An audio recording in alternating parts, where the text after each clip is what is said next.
another episode of Lex and Candace Supas Family Adventures, and we're now going to find a place to eat. And Ate wants to eat where, Ate? The Typhoon. Typhoon also in Taipei, remember? Yeah, I haven't had Asian food in a long time. Yeah, because you've been to the US for a month in Florida, as well as in New York. Okay guys, let's go! So they have appetizers, buns, and snacks, and if you can see, the price isn't that expensive. And Shanlangbao.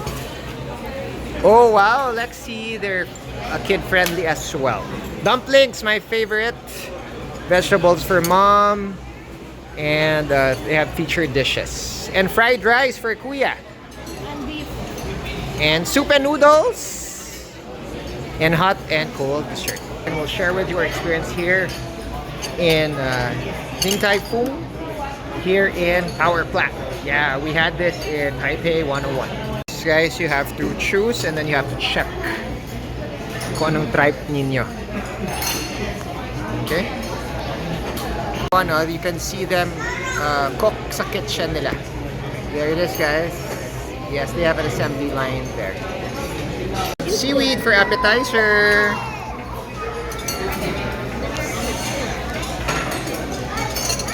Try, Lexi. Yes, here.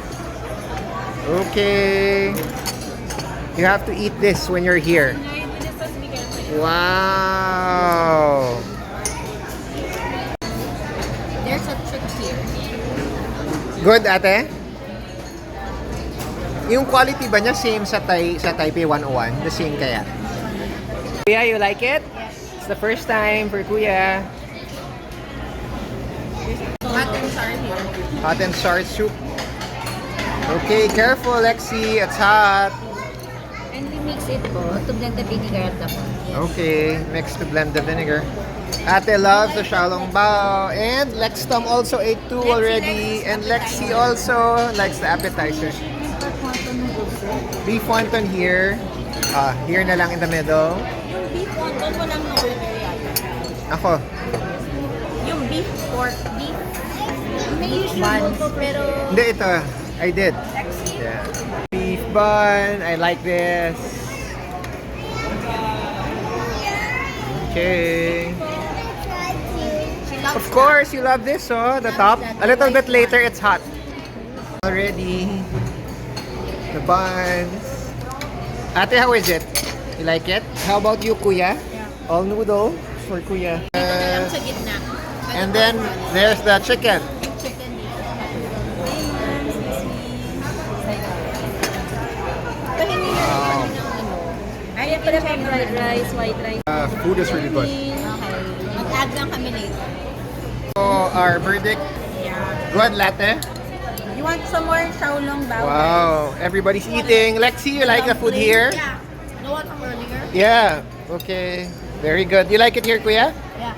Okay. It's in Power Plant here in Makati. So good food from Taiwan. We really waited in line, and now the good thing is here in Power Plant, pagpasok namin, napapasok agad kami. No line. So very good, guys. So join us again in our next vlog as we continue to discover or rediscover restaurants not just in Iloilo, not just in Metro Manila, but even around the world. So thanks guys for watching, and please like,